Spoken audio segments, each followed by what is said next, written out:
Comme je n'ai pas de travail, je me balade souvent sur Twitter. Et comme Twitter est le lieu sur Terre qui rassemble le plus d'objectivité, de compréhension et de tout ce qui appartient au domaine de la réflexion au monde, j'ai souvent l'occasion de voir des critiques infondées sur mon manga préféré, One Piece. Des conversations qui ressemblent souvent à ça. Des fans de One Piece qui tiennent à tout prix à prouver factuellement, théoriquement, pratiquement que non, leur manga n'est pas un manga pour enfants, c'est un manga pour grandes personnes, c'est un manga mature.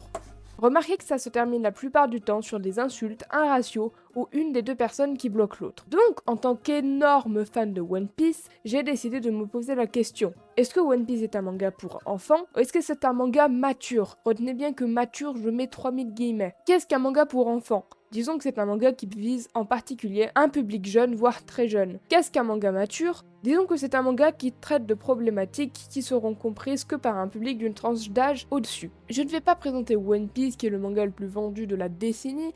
On commence l'aventure avec un Luffy sur sa petite barque qui veut courir après ses rêves et trouver le légendaire trésor One Piece. Dès le début, on nous montrera que l'univers de One Piece a beau être un univers coloré, vaste, qui nous incite à faire comme Luffy et à courir après nos rêves d'aventure sur un petit bateau qui prend l'eau. Il y a souvent un revers à la médaille, un truc qui cloche dans les îles que Luffy visite. Dès le début, on voit que la marine est loin de simplement défendre des civils contre le mal. Les pirates non plus ne sont pas tous des joyeux aventuriers qui sont partis à la recherche de leurs rêves, pas plus qu'ils sont tous cruels. On a donc un univers nuancé qui floute souvent les limites du mal et du bien. Je pense notamment à la marine qui est à la solde d'un gouvernement tyrannique qui compte bien des éléments problématiques, mais où on retrouve une poignée de marines qui exercent leur justice en faisant passer la vie des personnes qu'ils doivent protéger avant tout. Oui, mais Luffy explose ses ennemis avec un coup de poing et basta. On a vu mieux niveau nuance. Ne t'inquiète pas, petit anti-One Piece, on y reviendra.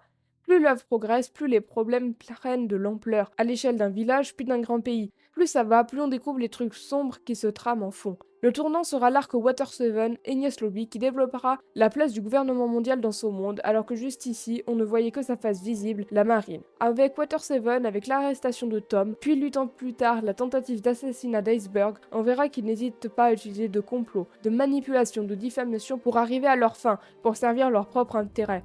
On verra que le gouvernement mondial n'a pas hésité longtemps à attaquer une île d'archéologues, de civils pour garder un secret, qu'ils utilisent toujours la force et la terreur plutôt que la diplomatie pour garder le contrôle de leur population, que la vie d'innocents ne vaut rien quand il s'agit de leurs intérêts. Avançons jusqu'à Sabaody et l'île des hommes poissons. C'est à partir de là qu'on s'est aperçu que le monde de One Piece dans son ensemble était sombre. Encore une fois, je dis sombre, ça veut pas dire grand chose, c'est simplement que j'ai pas trouvé de meilleur adjectif. On a vu des bourges qui avaient le droit de marcher sur la vie et la dignité d'autrui juste parce que c'était les descendants d'un mec qui 800 ans plus tôt. On a vu que l'esclavage était une chose courante dans le monde de One Piece alors même qu'il est censé avoir été aboli, sauf que dans ce cas ça va être en théorie seulement. L'arc de l'île des hommes poissons en développera les conséquences et développe également une autre problématique introduite dans l'arc Sabaody, celle du racisme et de la discrimination. Tout ce que je dis, vous l'avez sans doute déjà entendu quelque part, car c'est le discours généralement adopté chez les fans de One Piece en réponse à la critique que One Piece est un manga pour gamins. Et c'est vrai, du moins, ce que j'ai dit plus haut, je le pense. Mais ce n'est pas une vision globale de l'œuvre, c'est juste une réponse à une critique dont tout le monde a marre. One Piece est un manga de type shonen, à destination d'un public masculin, enfant ou adolescent. Oda l'a dit lui-même, il fait toujours en sorte d'écrire quelque chose qui plairait à son lui-même de 15 ans. C'est l'histoire d'un gamin élastique et débile qui cherche un trésor.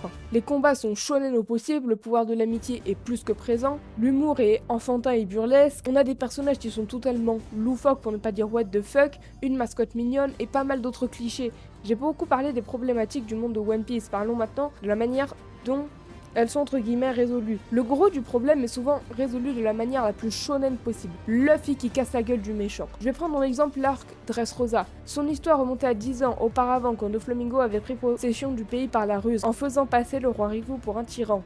Mais ça, Luffy ne le savait pas. Doflamingo avait tué son propre père et son frère, il avait essayé d'utiliser l'eau, un gamin détruit parce que son pays avait subi, comme un outil. Mais ça, Luffy ne le savait pas. Tout ce que Luffy savait, c'est que Doflamingo avait fait du mal à Rebecca, qui lui a donné de la bouffe. À Law qui était devenu son allié, à Bellamy qui était devenu son ami, et on retrouve ce même pattern dans chaque arc de One Piece. Chaque arc, Luffy, il s'en fout des flashbacks, il s'en fout de ce qui s'est passé il y a 12 ans, il s'en fout des histoires d'adultes, il tape. C'est ce qui fait de One Piece un manga compréhensible par toute tranche d'âge. Alors dans ce cas, One Piece est un manga pour enfants. La partie la plus mature du manga ne serait qu'un à côté pour servir un manga pour gosses destiné à faire de l'argent. Non. Alors dans ce cas-là, One Piece est un manga mature, il est sombre, c'est pas un manga pour enfants. Ce qui est intéressant dans One Piece n'est pas les combats ou les gags, mais c'est les problématiques abordées par Eiichiro Oda.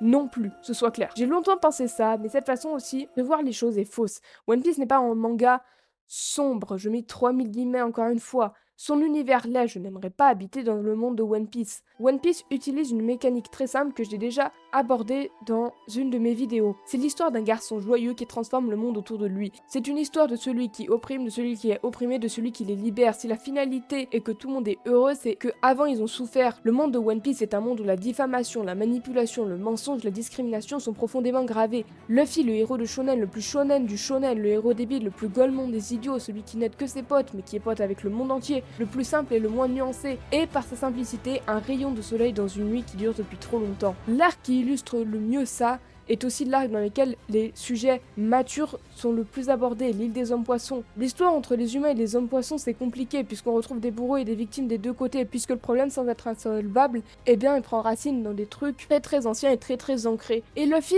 il en a même pas connaissance. Pendant le flashback, peut-être le meilleur flashback de One Piece, il dormait. Il s'en fiche des histoires compliquées. Un espèce de bourge à la noix tire sur son pote, et bah il frappe le noble. Arlong qui fait du mal à Nami, et bah il frappe Arlong. Oji qui menace le pays de Jinbei, et bah il frappe Oji. Je prends le film mais ça vaut pour tout. La simplicité d'un manga d'aventure et les problématiques abordées dans One Piece ne sont pas contradictoires mais fonctionnent ensemble. On peut regarder One Piece en ayant 6, 12, 15, 25 ou 80 piges. On peut regarder un épisode de temps en temps quand ça passe à la télé, ou relire et analyser chaque page pendant des heures, comme si on n'avait pas de travail. C'est le plus grand exploit d'Eiichiro Oda. Il a fait un manga qui a tellement de façons de se lire, tellement de niveaux de lecture différents, qu'il a rassemblé des gens de tous âges autour d'un seul manga. Est-ce que quelqu'un qui lit le manga pour la bagarre, pour des bigs, Zoro versus King, Luffy versus Kaido doit être considéré comme un bandeur de bagarre sans cervelle? Est-ce que quelqu'un qui ne jure qu'avec l'écriture du lore et des personnages doit être considéré comme un bandeur de développement, bouffeur d'écriture? On peut regarder One Piece comme un dessin animé ou quelque chose de sérieux, ça marchera toujours. J'ai qu'un mot à dire,